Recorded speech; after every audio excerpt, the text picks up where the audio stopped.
apakah kinerjanya sudah cukup berjalan atau belum. Saya masih ngelihat sih belum berdampak begitu besar gitu ya. Jadi dari saya sendiri belum bisa menggambarkan udah sesuai dengan ekspektasi atau belum, tapi kalau dari saya sendiri selama 100 hari ini udah cukup bagus ya. Kalau kita lihat dari berita-berita ya, updatean gitu ya. Saya rasa kalau dari 100 hari pertama ini mungkin masa-masa persiapan ya untuk 100 hari sudah pemerintahan Presiden Prabowo berjalan.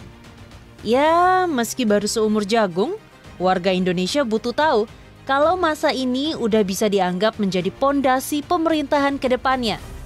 Kenapa? Coba deh dengerin ahlinya nih, pengamat politik Saidiman Ahmad. Menurut saya, ya saya setuju sekali bahwa 3 bulan pertama atau 100 hari pertama mestinya itu digunakan sebagai fondasi bagi kebijakan atau pelaksanaan janji-janji politik presiden dan wakil presiden terpilih Prabowo Subianto, Gibran Rakabuming Raka.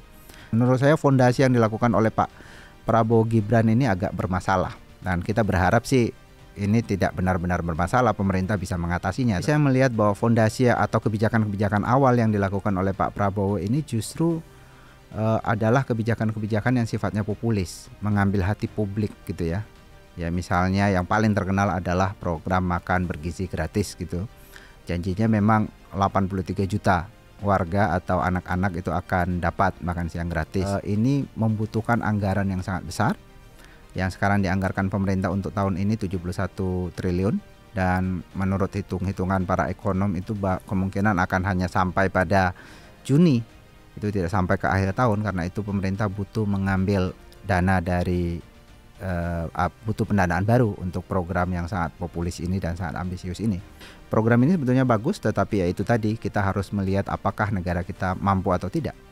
Wajar kalau kemudian banyak publik yang cukup ragu ya, terutama kalangan terdidik, para jurnalis cukup ragu soal fondasi kebijakan yang sekarang dilakukan oleh Pak Prabowo Gibran di 100 hari pemerintahannya yang pertama. Gak cuma tentang program usutannya loh, tapi cara pemerintahan dalam menjalankan fungsinya pun rasanya publik udah harus mulai mempertanyakan.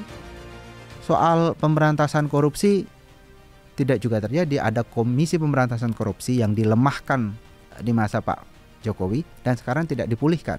Bahkan kita tahu program pertama dari KPK di masa Pak Prabowo adalah mentersangkakan sekjen partai yang seharusnya menjadi oposan terhadap pemerintah. Kan KPK itu dibangun sebetulnya untuk mengawasi pemerintahan, bukan mengawasi partai oposisi gitu, dan itu yang terjadi. Nah, cita-cita soal efektivitas pemerintahan, akuntabilitas agar dana tidak dikorupsi, kita lihat di dalam 100 hari pemerintahan Pak Prabowo itu tidak menunjukkan, tidak cukup meyakinkan lah kira-kira. Bahkan misalnya ketika Pak Prabowo pernah mengatakan akan mengejar koruptor sampai ke Antartika, tapi ketika Pak Jokowi itu dianggap sebagai salah satu tokoh terkorup di dunia oleh lembaga yang menaungi para jurnalis investigasi, itu tidak diapa-apakan gitu loh oleh pemerintah. Bahkan pemerintah seolah-olah menjadi tameng untuk Pak Jokowi. Mestinya itu dibuka saja, apakah benar korupsi? Ya dibuka saja kemungkinan untuk dilakukan investigasi misalnya. Udah mulai gemes belum? Nih, yang viral-viral bikin geleng-geleng kepala juga kan? Emang sih, rasanya juga masih terlalu dini untuk berharap semuanya berjalan mulus. Tapi kalau cuma we listen and we don't judge, rugi dong. Penting loh Bapak Presiden Prabowo untuk berbenah pemerintahan sedini mungkin. Kita berharap, atau saya berharap, bahwa Presiden Prabowo ini setegas apa yang diomongkan. Ya semoga sih diteruskan gitu ya untuk Pak Prabowo dan Gibran untuk aktif dan muncul di sosial media utama yang digunakan oleh anak-anak muda-mudi Indonesia sekarang gitu. Kalau saran mungkin lebih melibatkan banyak mahasiswa lagi dari seluruh lapisan daerah Indonesia gitu ya. Mungkin kita tidak hanya fokus dari wilayah-wilayah yang di ibu kota atau yang di bagian wilayah yang yang selama ini sudah dikenal luas oleh masyarakat gitu ya. Tapi juga melibatkan masyarakat atau warga di pulau-pulau terpencil gitu. Harus optimis ya, karena demi keberlangsungan negara Indonesia gitu ya, yang pasti aku mendukung aja apa yang akan dijalankan, semoga bisa tercapai dan masyarakat Indonesia bisa makmur dan bahagia. Ya, itu masukan sih.